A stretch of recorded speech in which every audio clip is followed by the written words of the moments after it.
Buenas tardes, estudiantes.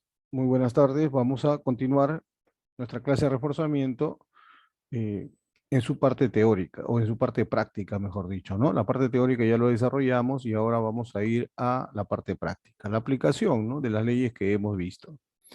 Bueno, en la primera parte vamos a resolver algunos problemas de termodinámica, ¿sí?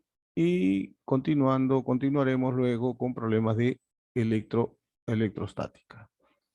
Bueno, el problema número uno nos hablan de un cilindro. Fíjate, leamos el problema, ¿ya? Con detenimiento para ver la información que me dan y qué podemos nosotros rescatar del mismo. En el cilindro, cuya capacidad calorífica es despreciable, contiene un gas ideal, el cual está tapado con un émbolo de 2 centímetros cuadrados y 1 kilogramo de masa. Mira, ve, acá, esto que tengo acá es un gas ideal. Un gas ideal. Por lo tanto, automáticamente yo debo pensar en todas las leyes que se cumplen para los gases ideales. Por otro lado, este es el émbolo, es la tapa. Esta tapa tiene una masa. La masa de la tapa es de 1 kilogramo. Aquí externamente está el aire que está ejerciendo su respectiva presión atmosférica. ¿Correcto? Bueno, la tapa tiene un área y te dice que el gas se va a expandir al recibir una cierta cantidad de calor, se expande isobáricamente hasta elevar el émbolo 10 centímetros. Dice, si su energía interna aumenta en 1,5 joules, determine la cantidad de calor que se le suministra al gas. ¿Ya? Bien, ahí está la presión atmosférica y ahí está el valor de la aceleración de la gravedad. Muy bien, estudiante. A ver, pide determinar la cantidad de calor que se le debe suministrar. Eso es lo que nos piden, nunca debemos perder de vista nuestra incógnita. Por otro lado, sabemos que a este gas le entregamos calor y el gas se expande isobáricamente. El hecho de que se expanda isobáricamente significa que si yo, por ejemplo, analizo la tapa, solamente la tapa, para que él se desplace y que el sistema mantenga la presión constante, significa que en todo momento la presión interna y la presión externa sean iguales. Porque en caso contrario de no ser iguales, entonces la presión ya no sería constante, estaría cambiando. Pero la presión interna es la presión del gas, pues justamente. Y la presión externa es la presión, uno, la presión ejercida por la atmósfera, y dos, la presión ejercida por la propia tapa, por el émbolo.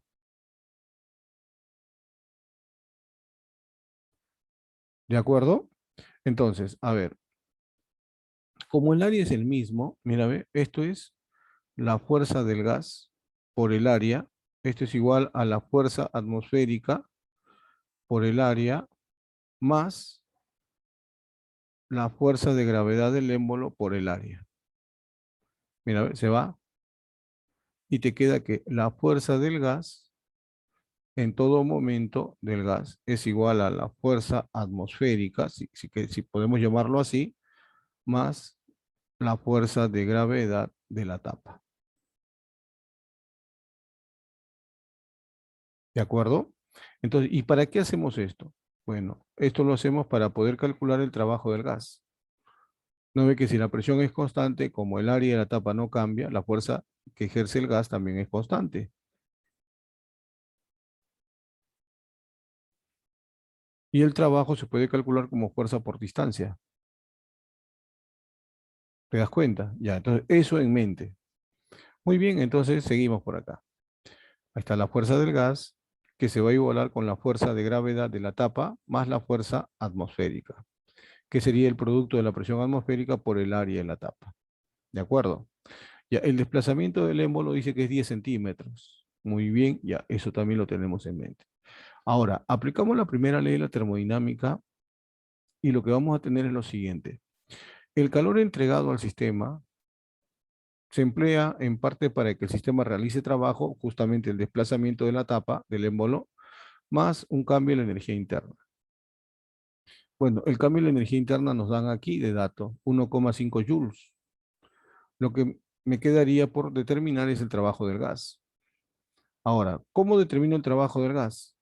Como la fuerza ejercida por el gas multiplicado por la distancia. ¿No ve que la fuerza del gas es constante? Profe, pero la fuerza del gas no, usted dijo que era igual a la fuerza atmosférica más la fuerza de gravedad. Justamente. Y traduciendo ello sería, pues, mira, ve, presión atmosférica por variación de volumen más la fuerza de gravedad por la distancia. A ver, acá quiero hacerles una pequeña aclaración. Dijimos que la fuerza del gas era igual a la fuerza atmosférica más la fuerza de gravedad de la tapa, ¿cierto? Ya. Entonces, si nosotros, por ejemplo, queremos calcular el trabajo del gas, fuerza del gas por la distancia, que sería igual a la presión atmosférica por el área, que es la fuerza atmosférica, por la distancia más fuerza de gravedad por la distancia.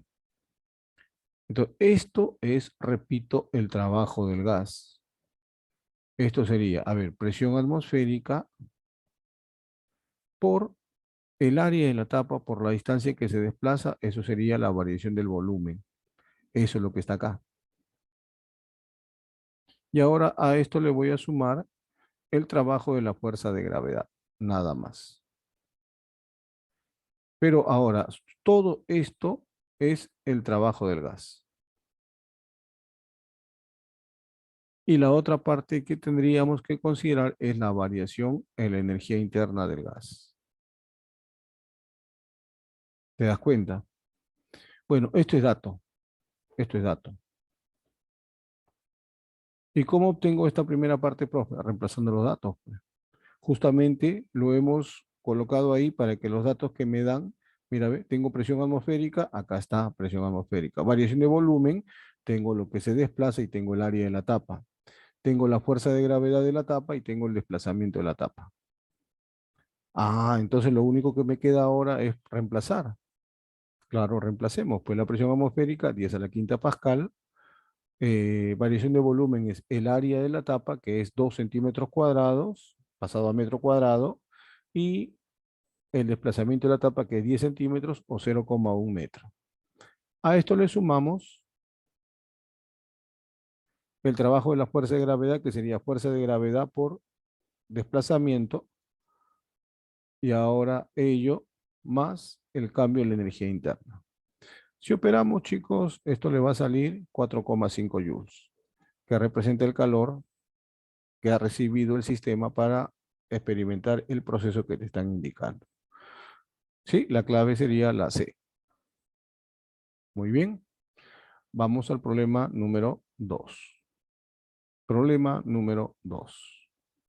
En el problema número 2, es un problema también clásico en el cual nos plantean lo siguiente. Mira, aquí tenemos un agitador, acá está el agitador, que es un par de paletas, un sistema mecánico, que se va a hacer, en este caso, girar para mover a este sistema, a este gas. Y en ese movimiento le va a transferir energía. Dice, le transfiere 482 joules de energía. ¿Sí? Y el resorte se deforma lentamente una distancia de 40 centímetros. Calcule la variación de la energía interna si se desprecia todo rozamiento. Claro, el rozamiento implicaría, o de existir, estaría originándose aquí entre la tapa y, en este caso, el borde interno de ese cilindro. De acuerdo, pero acá no hay rozamiento, entonces hay que tener cuidado. No hay forma también de que el gas se escape por alguna ranura, ¿no? Ese gas está contenido aquí. Este émbolo calza justamente ahí. Ahora dice, considere que al inicio el resorte estaba sin deformar y que la constante de rigidez es 400 newton por metro. Ya, este es el tope, en realidad este es el tope. ¿Sí? O sea, esto se ha puesto ahí para que, digamos así, el gas, como tiene la posibilidad o la capacidad de expandirse, no esté aplastando el resorte. Entonces, el tope se coloca ahí y ahora tú comienzas a agitar el sistema y le quitas el tope, entonces el gas comienza a expandirse aplastando el resorte. ¿Ya? Eso es lo que va a ocurrir en el problema. A ver, vamos a resolverlo. Muy bien, nos pide determinar la variación en la energía interna del gas. Esta es la situación inicial. Le quitas el tope, definitivamente el gas se expande y aplasta el resorte, lo comprime. Entonces, la energía que le entregaste al sistema a través del agitador sirvió para que el gas se expanda, o sea, realice trabajo y que varíe también su energía interna. Sí, como dice el problema, que el, el, el resorte se está deformando lentamente. Eso también nos debe llevar a lo siguiente. A ver, mira, a ver. Eh, si el movimiento de la tapa de este émbolo, el movimiento es lento, entonces el trabajo neto, eso es igual a cero. Eso lo sabemos por nuestro conocimiento, es trabajo-energía. Y las fuerzas que están actuando aquí sobre esta tapa sería tanto la fuerza ejercida por el gas como la fuerza elástica. Esto sería cero.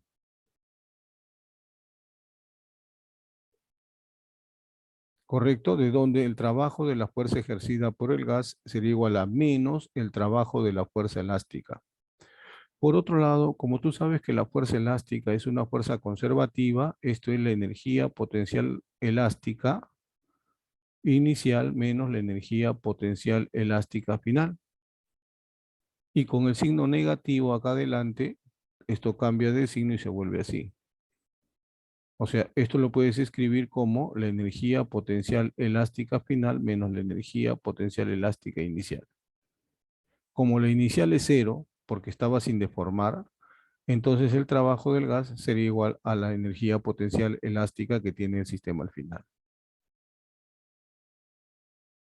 ¿Estamos de acuerdo? Entonces, eso te va a servir, te va a ayudar para poder calcular el trabajo del gas en forma indirecta. ¿Te das cuenta? Entonces, mira, ve, ahí está. Entonces, a partir de la primera ley de termodinámica, que es lo que nos interesa a nosotros, el calor entregado al sistema sirve para que el sistema realice trabajo, se expanda, ¿sí? Prácticamente de forma isobárica, porque el movimiento es lento, eso significa presión prácticamente constante del sistema y varíe también su energía interna. Ahí está el proceso lento. Y esto es igual a la energía que tiene al final, un medio de K por X al cuadrado, siendo X la deformación del resorte. Bueno, de esta manera nosotros tenemos que el calor entregado serviría para deformar el resorte debido al trabajo realizado por el gas y que el gas realice o experimente también un cambio en su energía interna. Muy bien, ¿cuánto calor le entregamos? Le entregamos 482 joules. ¿Cuánto es la energía o el trabajo realizado sobre el resorte? Un medio de la constante por la deformación al cuadrado.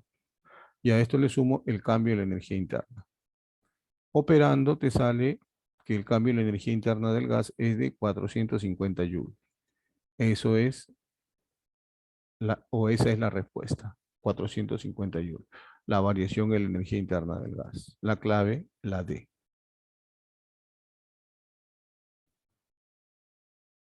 Bien, vamos a continuar ahora con el problema número 3. Problema número 3. El problema número 3 ahora nos presenta una gráfica donde evidenciamos varios procesos que también podemos reconocer. Por ejemplo, dice, la gráfica mostrada es el ciclo, bueno, un ciclo termodinámico, ¿no? Realizado por un gas ideal. Cuando el gas sigue el proceso ABC, absorbe 15 kilocalorías y recibe un trabajo, perdón, y realiza un trabajo de 5 kilocalorías. Si en el proceso CDA el gas realiza un trabajo de menos 300 calorías, calcule el valor del calor disipado en este proceso. Bueno, acá debe ser calor, ¿no? El calor disipado en este proceso. ¿Ya? Calor disipado. Muy bien. Muy bien, jóvenes. A ver, ¿qué podemos hacer para resolver este problema? Bueno, lo que de inmediatamente nosotros podemos evidenciar es que acá tenemos un proceso. Este ciclo termodinámico consta de dos procesos isobáricos, uno de expansión, uno de compresión, y dos procesos isométricos, uno de incremento de temperatura, otro de disminución de temperatura. ¿De acuerdo? Eso reconocemos nosotros inmediatamente, ¿no? Te piden calcular el calor disipado. Ya, el calor se disipa en el proceso CDA, o sea, en este retorno. Muy bien. A ver, ¿qué datos tenemos en el problema? Tenemos el calor que absorbe en el proceso ABC. ¿Cuánto absorbe? 15.000 calorías o 15 kilocalorías. Tenemos el trabajo que realiza de ABC, que sería 5 kilocalorías. Muy bien. A ver, usamos la primera ley de la termodinámica y eso me va a permitir determinar el cambio de la energía interna de A hasta C. Con ello obtenemos que el cambio de la energía interna de A hasta C es 10 kilocalorías. ¿Estamos de acuerdo? Muy bien. Ya, ahora, alguien preguntará, profesor, ¿y para qué me sirve esta variación de la energía interna? Justamente, puesto que estamos hablando de un ciclo termodinámico, la variación en la energía interna en el proceso o para el ciclo termodinámico de A hasta C, sumado con la variación de la energía interna de C hasta A, esa suma te debe dar cero.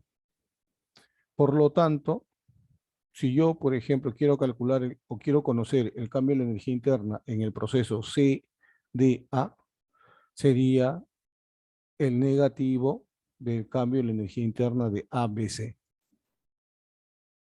¿Sí? Si en ABC el cambio es 10 kilocalorías, en CDA, que completa el ciclo termodinámico, será menos 10 kilocalorías. Esto representa el cambio de la energía interna en el proceso, repito, CDA. Ya tengo entonces la variación de la energía interna. Profesor, ¿qué puedo hacer acá? Bueno, pues como tenemos el trabajo realizado por el gas en ese proceso, inmediatamente nosotros podemos aplicar la primera ley de la termodinámica y obtener lo que me están pidiendo. Mira, ve, el calor disipado, que es el calor que se pierde en el proceso CDA, sí, ha servido para que el gas realice trabajo, bueno, en este caso una compresión, porque recuerda que en el proceso de C hasta D, el gas no realiza trabajo, porque es un proceso isométrico. El gas solo realiza trabajo en el proceso DA. Ahí está. Y la variación en la energía interna en el proceso CDA. Muy bien. ¿Cuánto trabajo realizó el gas? 3 kilocalorías, pero negativo. Y eso es porque se está comprimiendo en este proceso. Bueno, también la energía interna varió en menos 10 kilocalorías. El gas se está enfriando. ¿Correcto? Esto hace que el calor disipado en el proceso CDA sea de 13 kilocalorías. Ojo, aquí hay una cuestión importante que a veces nosotros solemos confundir. Mira, ve, el signo menos que aparece aquí, eso te está diciendo que este calor es un calor que se pierde o se disipa.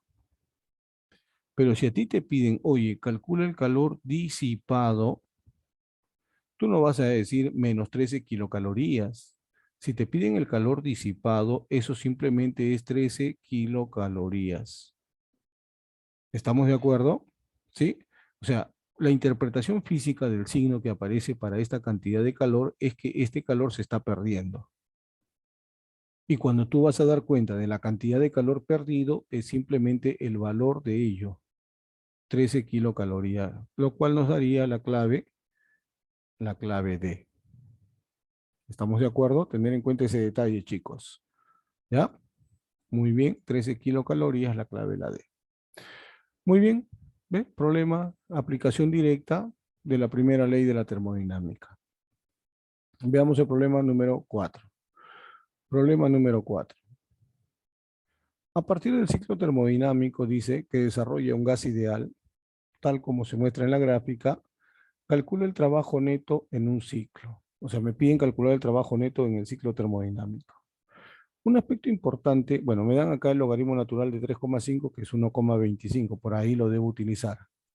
Y bueno, algo que yo debo tener en cuenta es que si yo tengo un ciclo termodinámico, el trabajo neto queda reducido al área encerrada.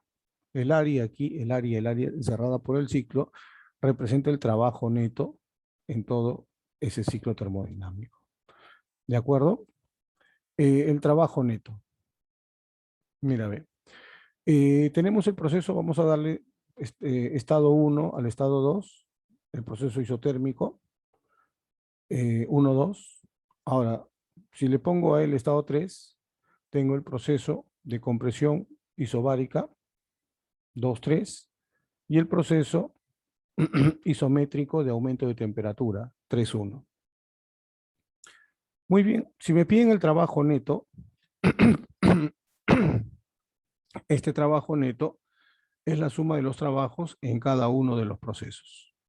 Trabajo neto sería el trabajo de 1 a 2, más el trabajo de 2 a 3, más el trabajo de 3 a 1. Bueno, perdón. Bueno, entonces, al calcular el trabajo neto, me doy cuenta que en el proceso 3.1 no hay trabajo realizado. ¿Por qué? Porque es un proceso isométrico. Aquí el gas no realiza trabajo. El trabajo se realiza de 1 a 2 y de 2 a 3.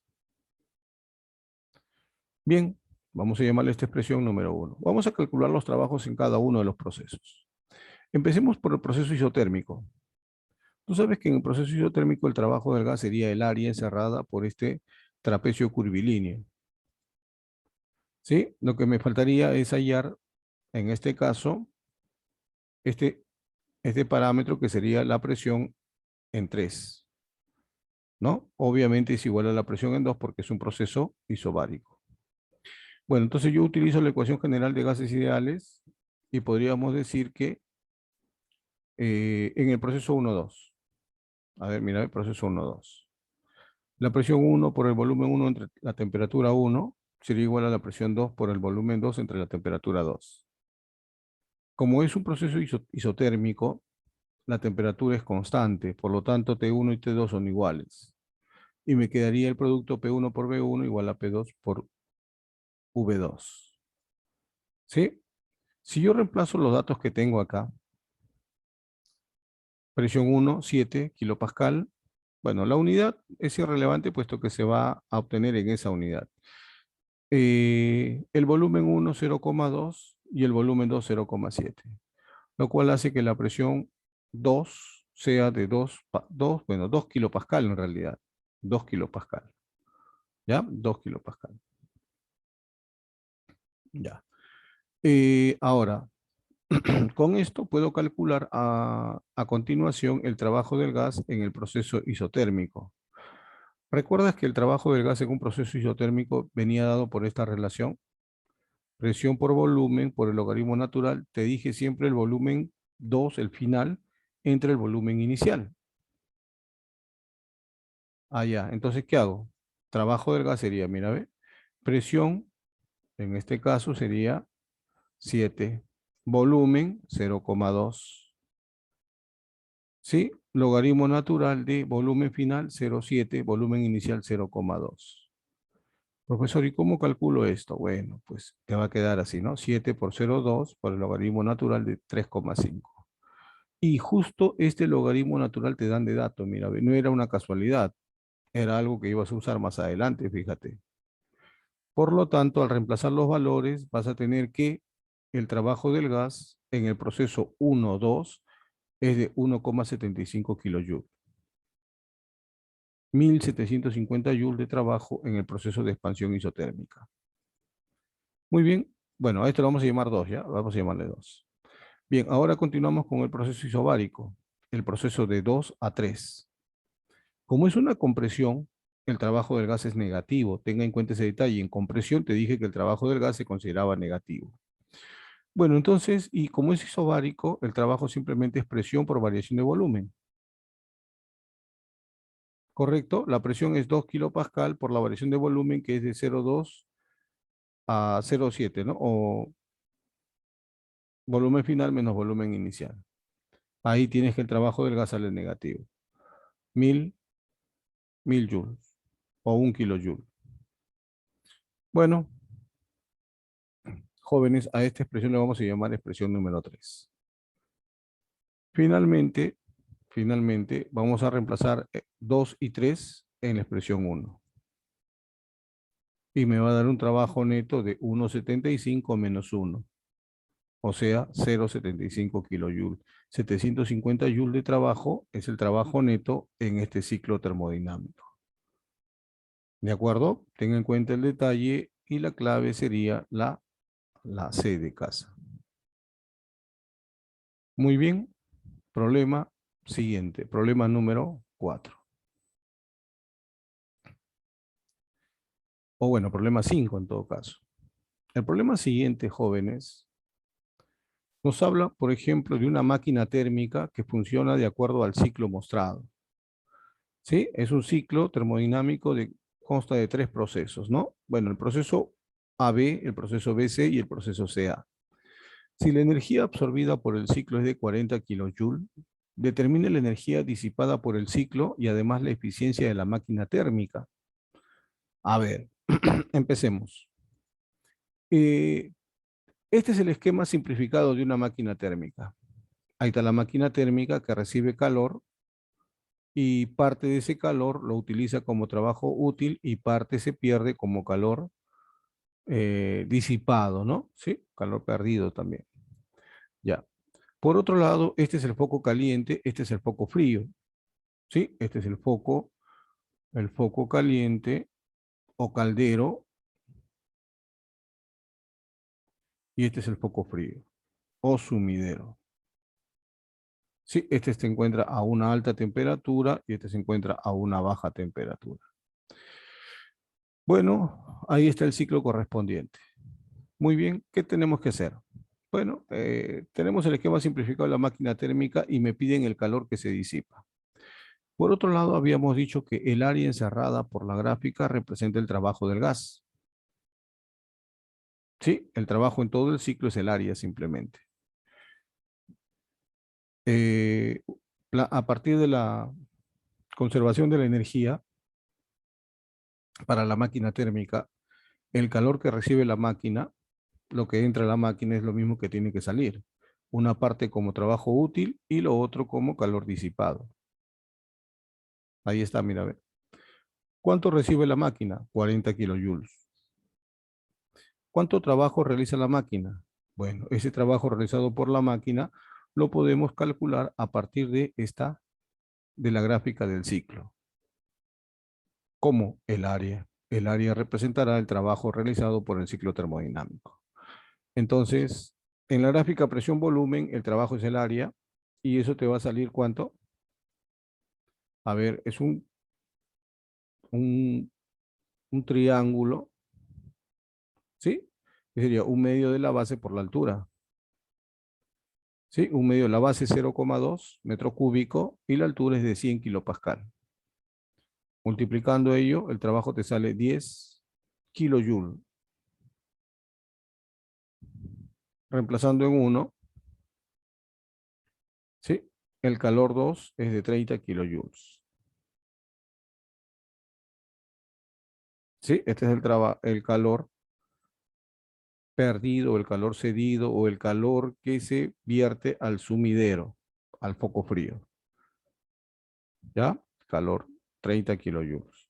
Ahora, mira, ve, esta máquina, o sea, el otro aspecto que tenemos que calcular acá es la eficiencia. Y mira, ve, si la máquina recibe 40 y pierde 30, quiere decir que está utilizando 10. ¿Sí? Y 10 de 40, ¿qué porcentaje viene a ser? 25%. Entonces, si quiero, también lo puedo calcular así. O si no, pues vamos a la cuestión formal y decimos, ¿no? La eficiencia sería el trabajo útil entre la cantidad de calor que recibe la máquina. La eficiencia resultaría 10, porque 10 es el trabajo útil, y 40 es lo que está recibiendo, ¿no? Claro, los factores 1000 igual se van a anular, por eso es que trabajamos solamente de esta manera. Y si lo multiplicamos por 100%, te va a salir 25%. Esto es el calor, o en todo caso la eficiencia que presenta la máquina térmica que opera bajo este ciclo con esas características. La clave, 30 kilojoules y 25%. La clave, la E. Muy bien, jóvenes. Problema siguiente. En el problema siguiente nos hablan de una máquina térmica que realiza el ciclo de Carnot. Dice que, mira, una máquina térmica que realiza el ciclo de Carnot, dijimos que el ciclo de Carnot era un ciclo ideal, ¿sí? El ciclo de máxima eficiencia. Y lo que teníamos que recordar es que solamente cuando una máquina opera según el ciclo de Carnot, ocurre esta relación entre los calores y las respectivas temperaturas. Esto se llamaba la relación Kelvin-Planck, ¿ya? Entonces dice que esa máquina que opera según Carnot consume una potencia de 200 kilowatts, entre los focos cuyas temperaturas son de 600 y 300 Kelvin. Calcula el calor que se pierde por ciclo si la máquina funciona con una frecuencia de 20 Hz. Ya, a ver, ubiquémonos por un momento. Voy a trabajar en un segundo. ¿De acuerdo? Ojo, la frecuencia es 20 Hz. Ya, ¿qué quiere decir eso? Mira, ojo, a ver, voy a trabajar para un tiempo de un segundo. En un segundo, la máquina realiza 20 ciclos, porque eso te está diciendo, mira, 20 Hz significa 20 ciclos por segundo. ¿Ya? Ojo, cuidado, atención con eso. Ahora, ¿por qué tomo como referencia un segundo? Lo que pasa es que como te hablan de la potencia que consume, 200 kilowatts es 200 kilojoules por cada segundo. Entonces la referencia que voy a tomar acá es el tiempo de un segundo. A lo que obtengo, yo luego le aplico esta relación de la frecuencia. ¿De acuerdo? Entonces, empecemos por aquí, mira, ve, en un segundo. La máquina absorbe 200 kilojoules. ¿Sí? Eso traducido en potencia es 200 kilowatts. Ya. Ahora, parte de esto, sabiendo que las temperaturas son de 600 y 300 Kelvin, parte de esa energía se va a utilizar como trabajo útil y lo restante se va a ir al sumidero. ¿Sí? Te piden a ti cuánto calor se va por cada ciclo, ¿no? Ya está. La frecuencia de funcionamiento es 20 Hz. Muy bien. Entonces, en el ciclo de Carnot se cumple la relación Kelvin-Planck, te había mencionado. Justamente acá está, mira, ve. Entonces, a partir de esta relación Kelvin-Planck, yo tengo la relación de temperaturas, y tengo la relación de calores. Puedo reemplazar directamente. Con ello, hallo el calor 2, el calor que se va al sumidero. ¿Cuánto sale? 100 kilojoules. Quiere decir que esta máquina, al trabajar según Carnot y recibir 200 kilojoules, o sea, 200 kilowatts, ¿no? 100 kilowatts está siendo perdido. Solamente aprovecha la diferencia. Ya, pero a mí no me piden esto, pues. Esto es lo que pierde en un segundo. Pero recuerda que en un segundo, ¿sí? La frecuencia que realiza nos indica que se están realizando 20 ciclos. Correcto, y a mí no me piden en un segundo, sino me piden en un ciclo. Ah, ya, profe. Entonces, ¿cómo sería el calor liberado en un ciclo? Bueno, pues mira, ve, la cantidad sería en un ciclo lo que se pierde por segundo entre el número de ciclos. ¿Sí? Este es el calor perdido por cada ciclo. ¿Cuánto sería? 5 kilojoules. ¿De acuerdo? Ojo, ojo. Esto es lo que se pierde por cada ciclo. De tal manera que en un segundo, donde se realizan 20 ciclos, se pierde esta cantidad multiplicada por 20. ¿De acuerdo? No pierda de vista eso, ¿ya? Esto es lo que pierde en un ciclo. Esto es lo que pierde en un segundo. ¿Y por qué esa diferencia, profesor? Porque un ciclo, o en un segundo, perdón, se realizan 20 ciclos. Y en 20 ciclos se pierde 20 veces esta cantidad. Ah, tiene coherencia, pues. Eso es lo que tú tienes que entender. ¿Correcto? La clave sería la A, 5 kilojoules. Muy bien. Vamos a entrar ahora. Vamos a entrar justamente a desarrollar el tema de electrostática. A ver, empecemos, jóvenes. Problema siguiente. A ver, vamos a continuar la numeración de los problemas anteriores, ¿ya? Nos quedamos en el problema número 6. Bueno, en esta parte, fíjate, Dice, se muestran dos esferitas conductoras idénticas electrizadas con 5 microcoulomb y menos 1 microcoulomb. Mira, ve, tienen cargas distintas. Las ponemos en contacto y luego las separamos 20 centímetros.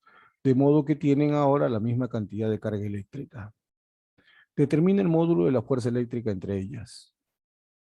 A ver, vamos a representar lo que acontece. Fíjate, me piden la fuerza eléctrica entre las cargas. Ya, esto es lo que yo tengo al inicio. Él tiene más 5 y él tiene menos 1 microcoulomb. Las ponemos en contacto y ¿qué va a ocurrir? Va a haber una redistribución de cargas. ¿Sí? Las cargas se van a redistribuir. ¿Sí? De tal manera que al final las dos esferas o las dos partículas tienen el mismo valor de carga. Correcto, me piden a mí, al separar los 20 centímetros, cuál es la fuerza que se ejerce en ellas dos. Obviamente, mira, ve, al ponerlas en contacto, la redistribución de carga se hace de tal manera que las dos quedan con el mismo signo, mira, ve. ¿Eso qué significa? Significa que en la esfera que estaba electrizada negativamente, ¿sí? Va a comenzar a perder electrones y va a tratar de neutralizar a la otra. ¿Sí? Los electrones van a migrar de esta esfera hacia la otra. Bueno, como me piden la fuerza eléctrica entre las esferas, luego de ponerlas en contacto, vamos a llamarle F sub L, y esta fuerza eléctrica la podemos determinar, pero para eso necesitamos conocer el valor de la carga para poder aplicar la ley de Coulomb. ¿Sí? Entonces nosotros decimos lo siguiente, a ver, mira, a ver. La carga total al inicio, ¿sí? Es la suma de las cargas que están participando. ¿Cuánto es la carga total del sistema? Ah, eso es, profesor, a ver, más 5 menos 1 más 4 microcoulomb. Las ponemos en contacto y luego las separamos, ¿sí? ¿Cuánto es la carga total al final? 2Q. Pero tú sabes que, de acuerdo al principio de conservación de la carga, esta debe ser la misma.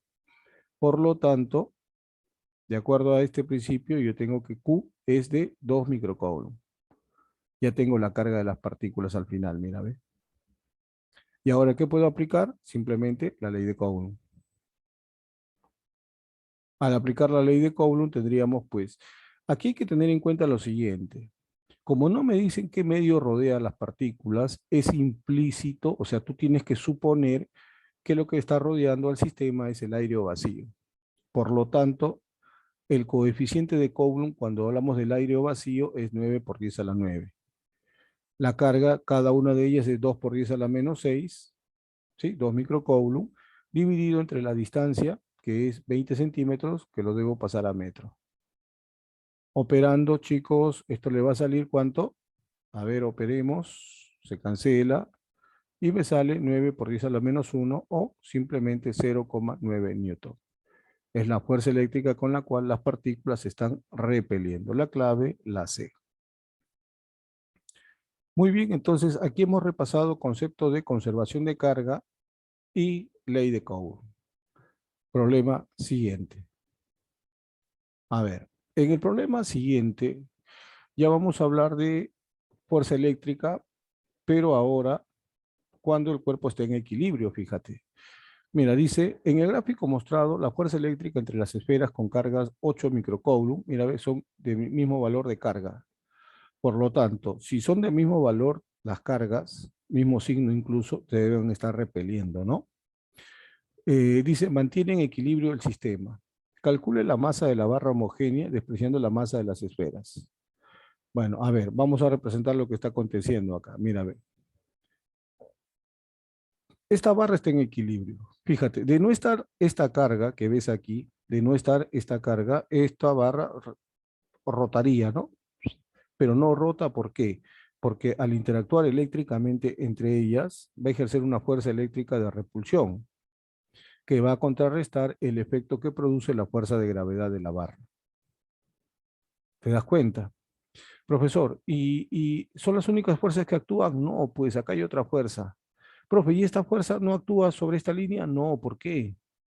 Esta fuerza simplemente por concurrencia se va a cortar con estas otras dos. Ya, pero, profesor, ¿y por qué no grafica la concurrencia? No era necesario, pues, jóvenes. ¿Por qué? Porque como me están pidiendo solamente determinar la masa de la barra, lo que yo puedo hacer aquí es observar y plantear la aplicación de la segunda condición de equilibrio. Porque fíjate, mira, respecto a esta articulación, si solamente estuviera la fuerza de gravedad de la barra estaría rotando. Si solamente estuviera la fuerza eléctrica, estaría rotando en sentido contrario. Pero como está estas dos fuerzas y se están compensando, manteniendo en equilibrio la barra, significa que el efecto de rotación que produce la fuerza de gravedad respecto a la articulación y el efecto de rotación que produce la fuerza eléctrica respecto también de la articulación deben ser iguales. O sea, eso me está llevando a mí a pensar en la segunda condición de equilibrio. Entonces, aplicamos la segunda condición de equilibrio y tomamos el punto de articulación como centro de rotación o centro de momentos. Entonces, los momentos respecto de A en sentido antihorario y los momentos respecto al punto A en sentido horario son iguales.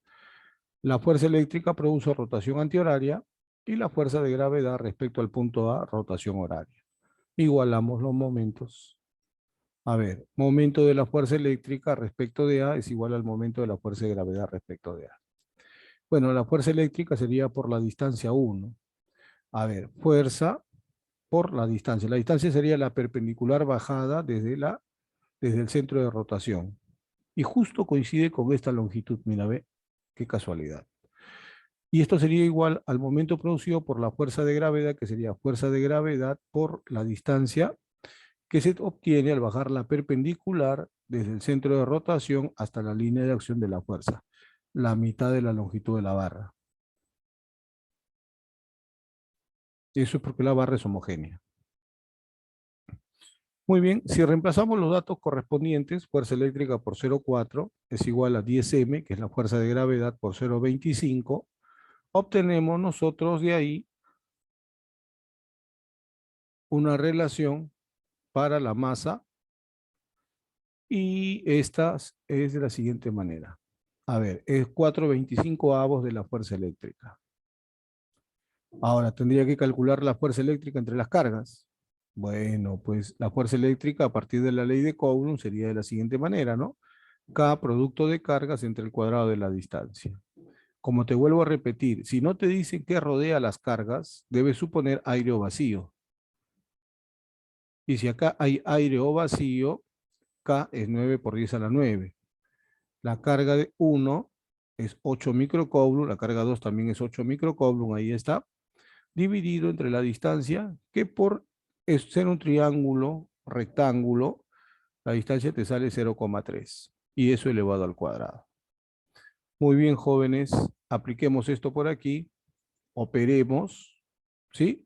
Sigamos operando un poco más, bueno, con la finalidad de no estar dividiendo, ¿sí? Multiplicas por 4, divides entre 4 para que esto se vuelva 100. Este 100 con este 10 a la menos 2, se cancela, un 9, se va. Y ahí te queda, a ver, 16 por 64 por 10 a la menos 3. ¿Cuánto vale eso? 1024 por 10 a la menos 3 kilogramos. ¿Sí? Muy bien. Esa es la masa 1,24 kilogramos. Esa es la masa de la barrita que se encuentra en equilibrio. Muy bien. Problema siguiente, jovencitos. Problema siguiente. A ver. Otro problema, mira, ve, ley de Coulomb. Fíjate por acá. En el gráfico se muestra la carga Q1 igual a 0,5 kilogramos. O, perdón, carga 1, 0,5 microcoulomb. Unido a un bloque, dice, el cual está a punto de resbalar y otra carga Q2 de 0,2 microcoulomb en reposo. Calcule la masa del bloque. ¿Sí? G igual a 10 metros por segundo al cuadrado. Bueno, fíjate lo siguiente, a ver. Tenemos nosotros en el problema por aquí lo siguiente, a ver. Esto dice que este bloque está a punto de resbalar. ¿Sí? Quiero saber cuál es la masa del bloque. ¿Sí? Obviamente las partículas que están aquí, su masa es muy pequeña para compararla y por lo tanto nos vamos a centrar a la masa solamente del bloquecito. ¿De acuerdo? Ya. Para esto, como él está a punto de resbalar, vamos a hacer lo siguiente. Tenemos que realizar el diagrama de cuerpo libre de este sistema. Al realizar el diagrama de cuerpo libre, bueno, entendemos en primer lugar que entre las partículas debe haber una fuerza de repulsión, dado que tienen el mismo signo. Sí, están electrizadas positivamente. Ahora, si no hubiera rozamiento, esta fuerza lo estaría desplazando, pero como hay fuerza de rozamiento, lo va a mantener ahí. Bien, la otra fuerza que aparece por aquí es la fuerza de gravedad del bloque, que le vamos a llamar 10M, ¿sí? La cual se puede descomponer, trasladamos el ángulo, bueno, tú sabes que se traslada hasta este lugar, y esta componente, bueno, le vamos a llamar 10M a la fuerza de gravedad, esta componente sería 6M, y esta componente 8M. Además, acá está la fuerza normal, y aquí está la fuerza de rozamiento estático. Como te dicen que él está a punto de resbalar, definitivamente la fuerza de rozamiento estático tomará su máximo valor. Y ahora sí podemos establecer el equilibrio para este bloque. ¿Sí? Planteando el equilibrio a lo largo del plano inclinado, tendríamos que la fuerza que lo empuja hacia arriba, que es el Fs máximo, debe ser igual a la fuerza que lo empujan hacia abajo, que sería 6m más la fuerza eléctrica. ¿Correcto? Por otro lado, la fuerza de rozamiento estático máximo la podemos calcular de acuerdo a nuestro conocimiento de estática como el producto del coeficiente de rozamiento estático por la normal. A ver, reemplacemos. El coeficiente sería 7 octavos, ¿no? Es el dato, 7 octavos. De los dos valores, el mayor. Esto multiplicado por la normal, que por equilibrio es 8m, te da pues un valor de 7m, el cual lo podemos reemplazar aquí.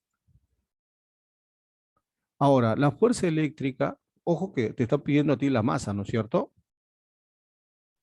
Ya, la fuerza eléctrica la podemos calcular a partir de la ley de Coulomb y te sale que M es numéricamente igual a la masa o a la fuerza de gravedad o a la fuerza eléctrica, mejor dicho, que hay entre las cargas. ¿Sí? La fuerza eléctrica sería K, producto de cargas entre el cuadrado de la distancia. Bien, si yo reemplazo los valores, nuevamente el coeficiente de Coulomb debe ser para el aire vacío, producto de cargas entre el cuadrado de la distancia. ¿Cuánto vale K? 9 por 10 a la 9. La carga 1 por dato dice que es 0,5 microcoulomb o 5 por 10 a la menos 7. La carga 2 es 2 por 10 a la menos 7. ¿Sí? Y la distancia es 10 centímetros. Es 10 a la menos 1 elevado al cuadrado. Operando esto, muchachos, la masa, ¿cuánto nos sale? A ver, 90 por 10 a la menos 3 kilogramos. ¿Sí? O simplemente 90 gramitos. La clave, la E.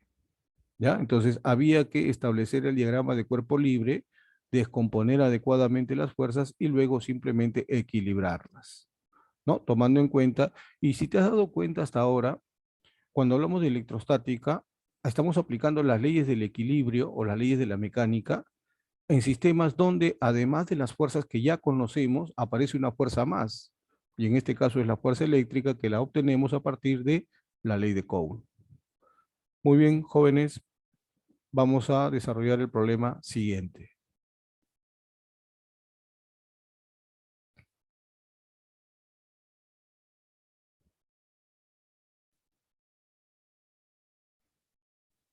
Muy bien, problema siguiente, a ver. Miren, el problema número 10 nos plantea un bloque de 2,5 kilogramos, tiene adherido una partícula que está electrizada con una carga de menos 0,4 microcoulomb y se va acercando a otra partícula cuya carga es 2 milicoulomb, positiva. ¿Sí? Son cargas de signos opuestos. Entonces, inmediatamente yo debo pensar que entre las cargas va a haber una atracción. Calcule la magnitud de la aceleración del bloque cuando la separación es 60 centímetros. Ya, entonces mira, a ver, vamos a hacer lo siguiente. Me piden aceleración. La aceleración, yo inmediatamente la voy a relacionar con la segunda ley de Newton. puesto que la segunda ley de Newton nos dice que la fuerza resultante es masa por aceleración. Entonces lo que tengo que calcular es la fuerza resultante.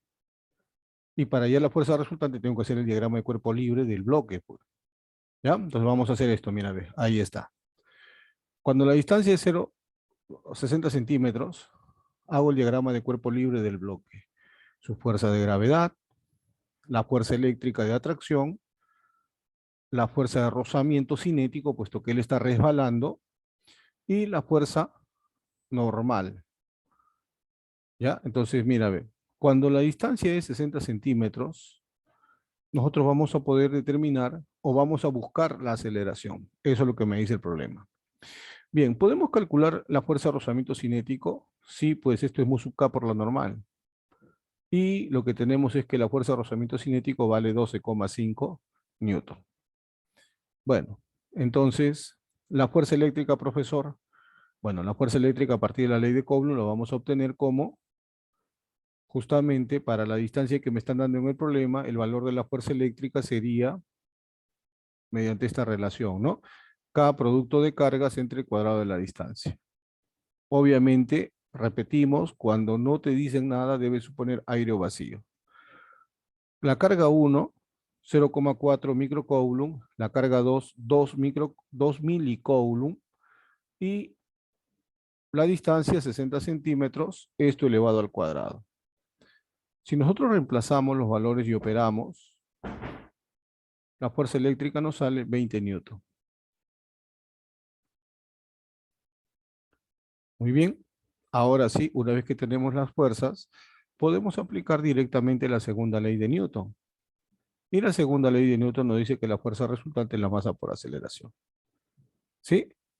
Entonces, la fuerza resultante sería la fuerza eléctrica menos la fuerza de rozamiento cinético. Y esto es masa por la aceleración.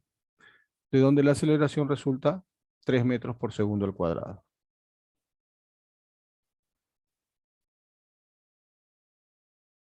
Problema siguiente. A ver. Ahora, en este caso, vamos a ver cómo determinar la intensidad del campo eléctrico en un punto debido, en este caso, a dos partículas. Pero hay que tener en cuenta una cosa, mira. Dice, en el gráfico mostrado, las partículas electrizadas originan en el punto A un campo eléctrico vertical de 300 newton por coulomb de intensidad. Determine la cantidad de carga 1. Entonces, mira, lo que yo sé en el problema es que la intensidad de campo eléctrico en A es vertical. Bueno, entonces lo que tenemos nosotros es lo siguiente por acá. Queremos calcular la carga 1, pero no sabemos si la carga 1 es positiva o negativa. Eso es lo que yo tengo que definir. Para ello, me valgo el hecho de que hay dos posibilidades. Si la carga 1 es positiva, entonces en A la intensidad de campo eléctrico debido a 2 sería saliente y debido a 1 también sería saliente, lo cual me da una intensidad de esta manera. Definitivamente no es vertical, pues. Por lo tanto, con eso ya puedo ir intuyendo que la carga 1 no es positiva. ¿De acuerdo? Ya está. Ahora, si la carga 1 es negativa, entonces vamos a hacer, mira, ve, debido a 2, la intensidad es saliente, debido a 1 es entrante. Y la intensidad total o resultante puede ser vertical. Y ahora sí, fíjate, coincide con el dato del problema. Por lo tanto, yo puedo deducir aquí que la carga 1 debió ser negativa. ¿De acuerdo? Ya está. Ahora, profesor, ¿y cómo resuelvo esto? Bueno, pues lo que puedes hacer aquí es o bien descomponer la carga 2 o bien formar tu triángulo, pero aquí hemos considerado descomponer. ¿De acuerdo? Vamos a descomponer a la intensidad debido a la carga 2 en una componente horizontal y una componente vertical. Profesor, ¿y eso en qué me ayuda? Te ayuda en lo siguiente. Justamente para que la intensidad en este punto sea vertical, esta componente con esta intensidad debido a 1 se deben anular. Son dos vectores que te deben dar una resultante nula a lo largo del eje horizontal. Entonces, igualando las intensidades, Mira, ve, los módulos deben tener el mismo valor. ¿Sí? A ver, entonces,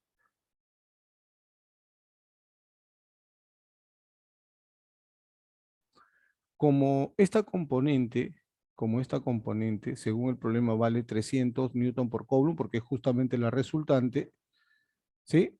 Significa que esta componente de acá debe ser de ¿cuánto? Por el ángulo, esto debe ser 400. ¿De acuerdo, profesor? ¿Y cómo sale 37 si en el problema no dice nada? Bueno, pues esto es vertical, esto es horizontal, esto es como 3, esto es como 4. 3, 4, 5. Triángulo súper conocido. ¿De acuerdo? Entonces, reemplazo el valor en 1 y decimos que la intensidad de campo eléctrico debido a la carga 1, el módulo es 400 newton por coulomb. Pero él se calcula como K por el valor absoluto de la carga 1 entre la distancia 1 elevado al cuadrado. Eso vale 400. ¿Cuánto es K? 9 por 10 a la 9.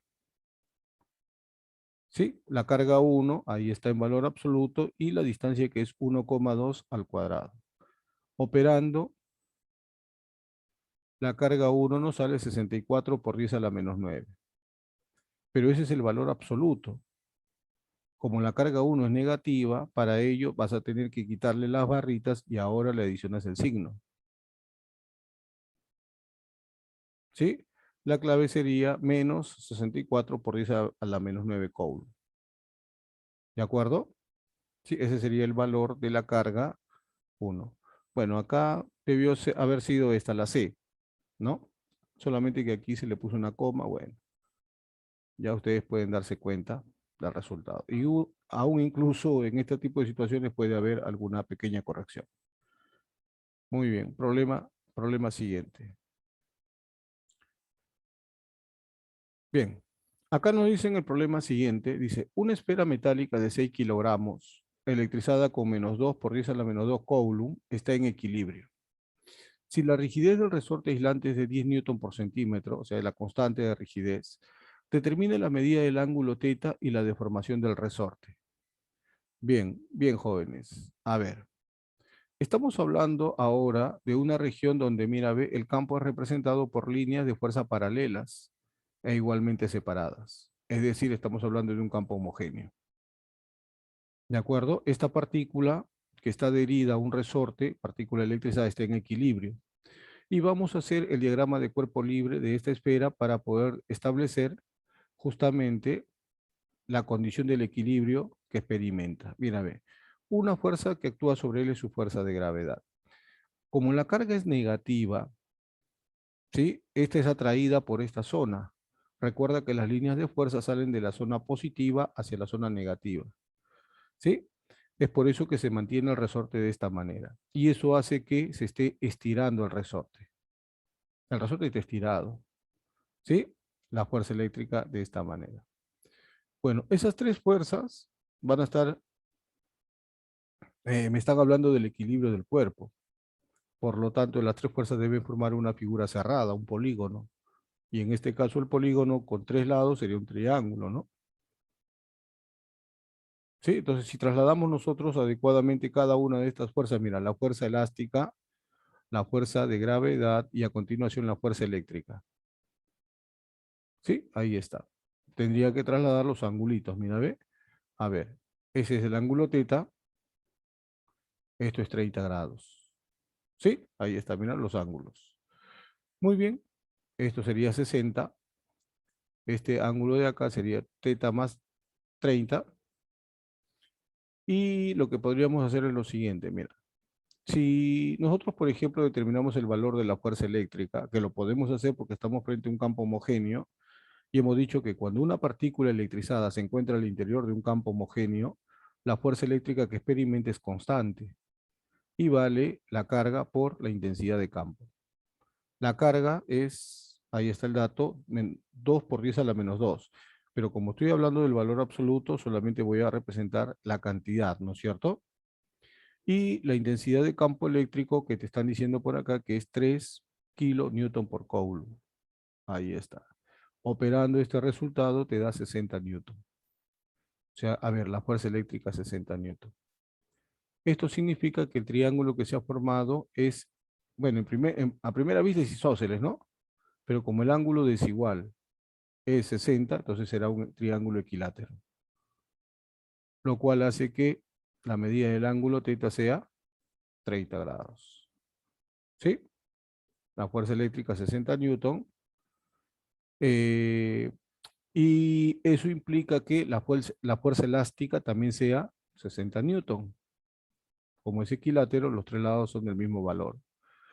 La fuerza elástica se calcula como K por X, y eso es igual a 60, ¿no? Como K vale 10, 10 por X es igual a 60, de donde X sale 6 centímetros, que sería la longitud que se ha deformado este resorte. ¿Sí? Por lo tanto, la clave sería 6 centímetros y 30 grados. Viendo las alternativas, resulta ser la clave C.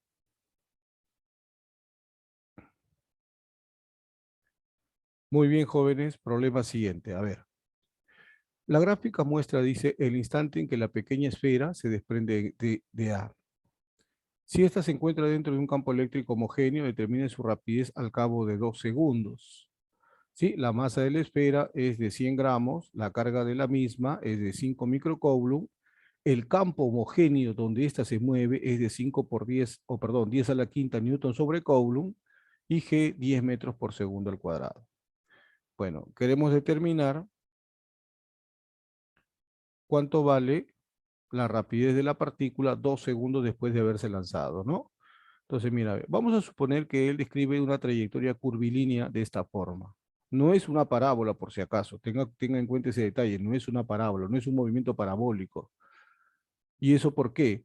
Porque acá hay ahora una fuerza horizontal, que es la fuerza eléctrica, y también hay una fuerza vertical, que es la fuerza de gravedad. Es un movimiento curvilíneo, pero no es parabólico. ¿De acuerdo? Ya, entonces me piden calcular 2 segundos después de que sale cuánto vale la rapidez final.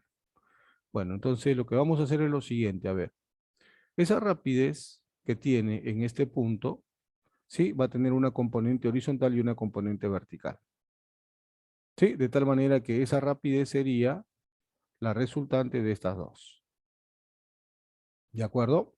Por otro lado, si nosotros queremos saber o calcular la rapidez en cada eje, tengo que hacer el análisis de las fuerzas que actúan sobre la esfera durante su movimiento. Entonces, tenemos la fuerza eléctrica horizontal y la fuerza de gravedad como fuerza vertical. ¿Sí? Ya. Entonces,